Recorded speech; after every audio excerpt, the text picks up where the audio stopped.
Hello. तर माझा अजून एक क्रेझीनेस म्हणजे शॉपिंग. मला शॉपिंग करायला खूप आवडतं. अर्थात तुम्हालाही सगळ्यांना आवडतच असेल म्हणा. कारण शॉपिंग हा सगळ्यांच्या जिव्हाळ्याचा आणि जवळचा विषय आहे. म्हणजे काहीही झालं की आपल्याला शॉपिंग केलं की बरं वाटतं. मग ते विंडो शॉपिंग असेल किंवा अगदी जाऊन वस्तू खरेदी करण्यापासूनचं कुठलंही शॉपिंग असेल. बरोबर आहे ना? एक्झॅक्टली. आणि त्यात कपड्यांचं शॉपिंग असेल तर विचारूच नका. असे मस्त डिस्प्लेला कपडे लावलेले असतात. काही काही वेळेला मॅनिक्विन्सला छान कपडे लावलेले असतात. त्यातले कुठले तरी कपडे आपल्याला आवडतात आणि आपण ते कपडे खरेदी करून घेऊन येतो. पण सुरुवातीला आपलं कुठल्याही प्राईस टॅगकडे लक्ष जात नाही. आणि आपण ते बिलिंग करायला गेल्यानंतर आपल्याला लक्षात येतं.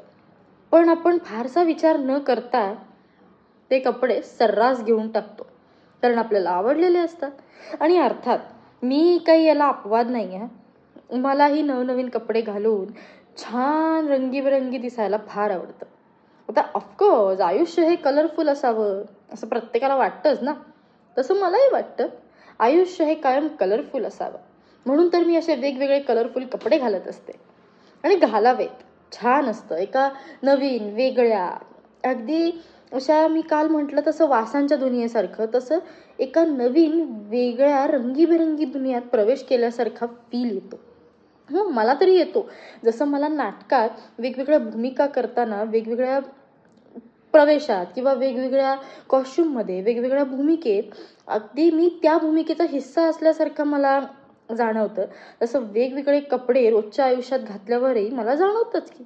आणि दिवसभरात आपण बरेचशे वेळा कपडे बदलतच असतो.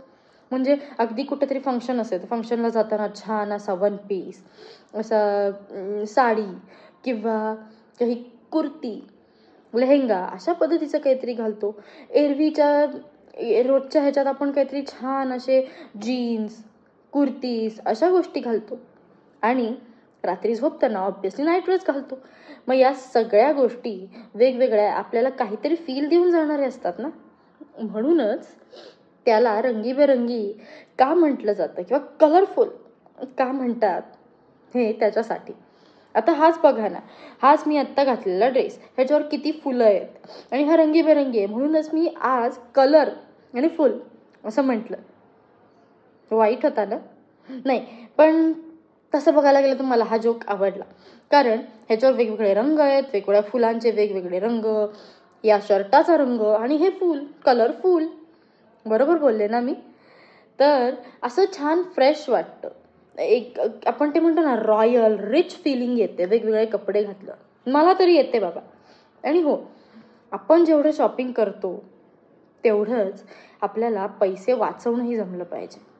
कारण शॉपिंग करणं हे जरी आपल्या जीवनाचा अविभाज्य घटक असला किंवा आपली जगण्यातल्या 3 गोष्टींपैकी 4थी महत्त्वाची गरज असली तरी सुद्धा आपल्याला काहीही करून पैसे वाचवणं हे गरजेचं आहे.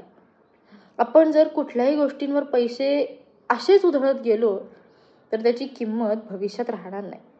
पैसे कमवण्यासाठी काय कष्ट घ्यावे लागतात हे आपल्याला समजणार नाही.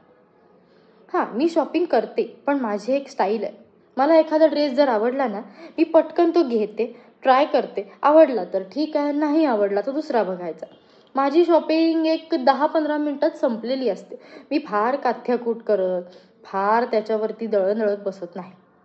आवडला तर घ्यायचं, नाही तर दुसऱ्या दुकानात बघायचं. पण पैसे खर्च आणि किंमत बघून आपण कधी कधी डॉक्टरांकडे जाताना पैसे खूप घेतात बाबा ते डॉक्टर, नको जायला असं म्हणतो. किंवा स्वतःच्या तब्येतीच्या बाबत आपण कायम दुर्लक्ष करतो. पैसे खूप जातात, औषधं खूप महाग असतात असं म्हणतो. भाजीवाल्यांची घासाघीस करतो. मग हे कपडे घेताना किंवा शॉपिंग करताना आपण सर्रास पैसे देतो तेव्हा का विचार करत नाही? हाही विचार केला पाहिजे ना. बघा, कलरफुल जगायचंय पण आयुष्याचा बॅलन्स आणि फिनान्शियल बॅलन्स सांभाळून.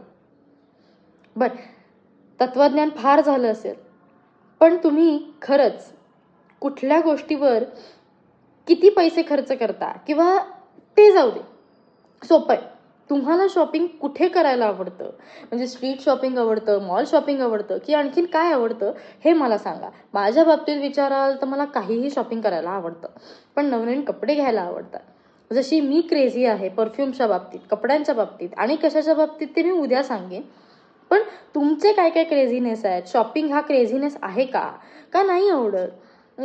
तुम्ही असे शॉपहोलिक आहात का नाही आहात? हे मला नक्की सांगा. ओके? सो भेटूया पुढच्या व्हिडिओत. तोपर्यंत be colourful and be happy. Okay? Bye bye.